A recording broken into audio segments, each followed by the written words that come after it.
আসসালামু আলাইকুম প্রিয় দর্শক, অন্য মঞ্চের আলাপচারিতায় আপনাদের সকলকে আমন্ত্রণ জানাচ্ছি। নো ডিল, নো ডিল, ব্যাস মাত্র দুটো শব্দ। আর এই দুটো শব্দই গত 24 ঘন্টায় ওয়াশিংটন থেকে তেহরান আর তেলাবিব থেকে হরমুজ প্রণালী পুরো জিওপলিটিক্যাল ম্যাপটা একেবারে কাঁপিয়ে দিয়েছে। আমেরিকা ভেবেছিল ধমক দিলেই কাজ হবে, ভেবেছিল ইস্তাম্বুলের টেবিলে ফাইল আছড়ে ফেললেই ইরান সুরসুর করে এসে সই করে দেবে। কিন্তু টেবিলের ওপাশ থেকে যে জবাবটা এলো তার জন্য হোয়াইট হাউসের থিঙ্ক ট্যাঙ্কাররা মোটেও প্রস্তুত ছিল না। আমেরিকা বলল, হয় আমাদের শর্ত মানো, না হয় কিছুই পাবে না। ইরান চোখের দিকে চোখ রেখে পাল্টা জবাব দিল, তাহলে কিছুই চাই না, দরজা ওই দিকে।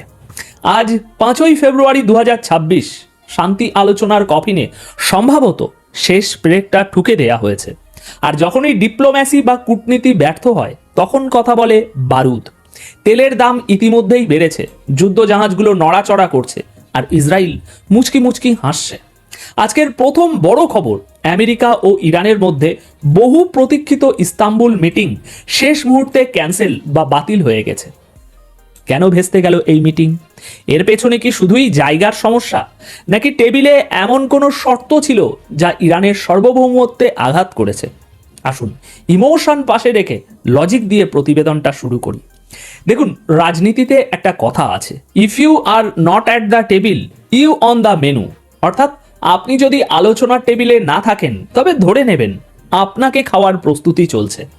আজকের দিনে দাঁড়িয়ে আমেরিকা ঠিক এই কাজটাই করতে চেয়েছিল ইরানের সাথে।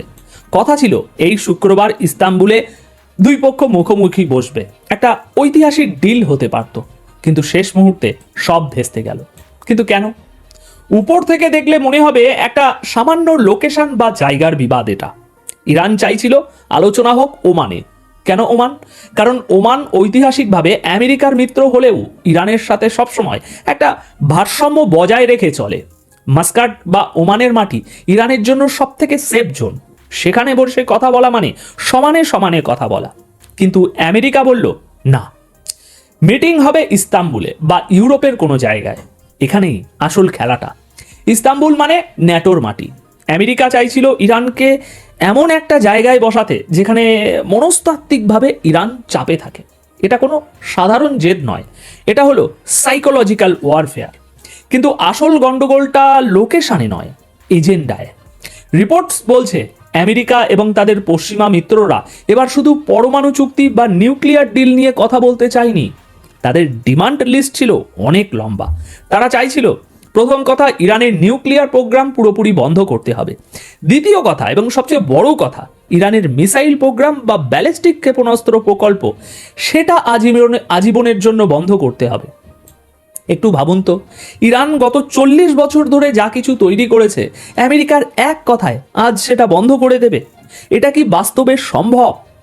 একজন সিনিয়র আমেরিকান অফিসিয়াল এক্সিওসকে পরিষ্কার বলেছেন, তাদের মেসেজ ছিল simple, either our terms or nothing. হয় আমাদের শর্ত, না হয় কিছুই না। ইরানও দেরি করেনি বটে, তেহরান থেকে সোজা জবাব এলো, দেন নাথিং, তাহলে কিছুই না।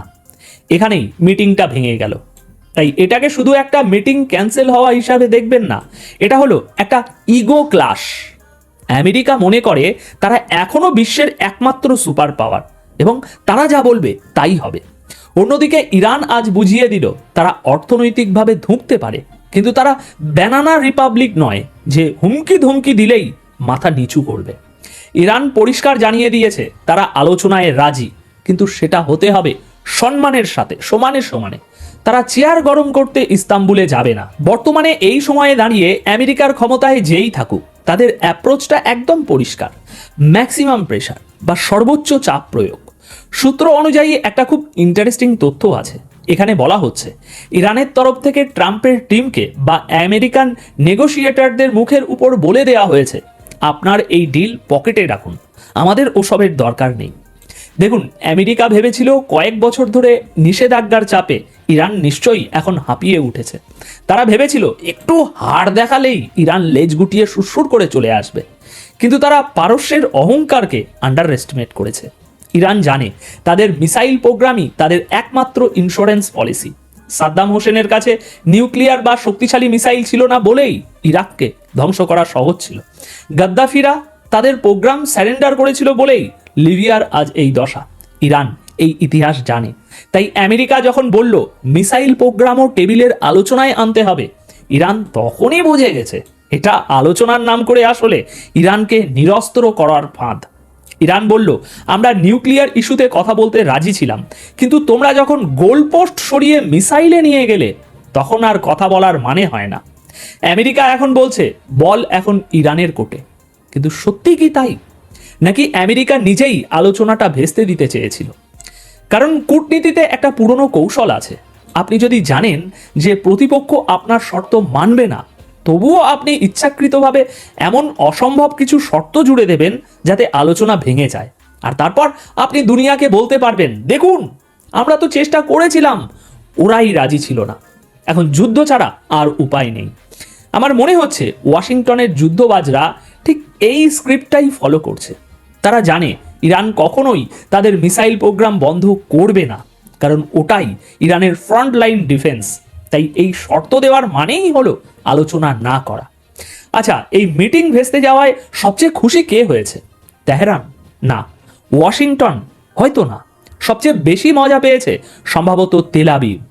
ইসরায়েলি মিডিয়া এবং তাদের কর্মকর্তারা তো প্রকাশ্যেই বলছেন এই মিটিং ক্যান্সেল হওয়াটা তাদের জন্য আশীর্বাদ। ইসরায়েল কখনোই চায়নি আমেরিকা ও ইরানের মধ্যে কোনো ডিল বা সমঝোতা হোক। কিন্তু কেন?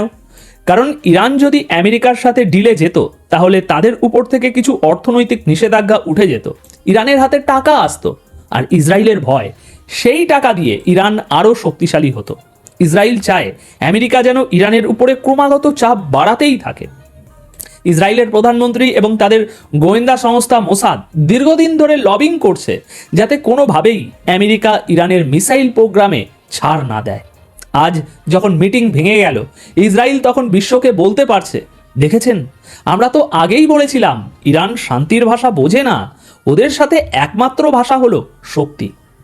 আমেরিকা হুমকি দিয়ে রেখেছে ডিল না হলে অন্য অপশন দেখা হবে। এই অন্য অপশন বা আদার অপশন কথাটার মানে জিওপলিটিক্সে অত্যন্ত পরিষ্কার এবং ভয়ঙ্কর। এর সোজা মানে হলো সামরিক হামলা। ইসরায়েল তো মুখিয়েই আছে। এখন যদি আমেরিকাকে সরাসরি ইরানের বিরুদ্ধে যুদ্ধে নামানো যায় তবে সেটাই হবে ইসরায়েলের জন্য আলটিমেট ভিক্টরি। আর মিটিং ক্যান্সেল হওয়ার এই খবর সেই আগুনেই ঘি ঢাললো। এদিকে মিটিং ক্যান্সেল হওয়ার খবর আসতেই আন্তর্জাতিক বাজারে অপরিশোধিত তেলের দাম এক লাফে 3% বেড়ে গেছে। আপনার মনে হতে পারে মাত্র 3%, এ আর এমন কি? ভুল ভাবছেন। বিলিয়ন ডলারের অয়েল মার্কেটে এক রাতে 3% বৃদ্ধি মানে বিশাল ধস। এটা কোনো সাধারণ ওঠানামা নয়, এটাকে বলা হয় ওয়ার প্রিমিয়াম। অর্থাৎ ব্যবসায়ীরা বা ট্রেডাররা আগেভাগেই ধরে নিচ্ছেন যে যুদ্ধ আসন্ন। শেয়ার মার্কেট বা তেলের বাজার সবসময় ভবিষ্যতের গন্ধ পায়। তারা বুঝে গেছে ডিপ্লোম্যাসি বা আলোচনার রাস্তা বন্ধ হয়ে যাচ্ছে, সামনে অপেক্ষা করছে আরও বড় হামলা। এই 3% বৃদ্ধি তো কেবল টেলার। যদি সত্যি আমেরিকা কোনো মিলিটারি অপশন বেছে নেয় তবে বিশ্ব অর্থনীতিতে যে সুনামি আসবে তা সামলানোর ক্ষমতা কারোর নেই। এখন প্রশ্ন হলো, এখান থেকে আমরা কোথায় যাচ্ছি?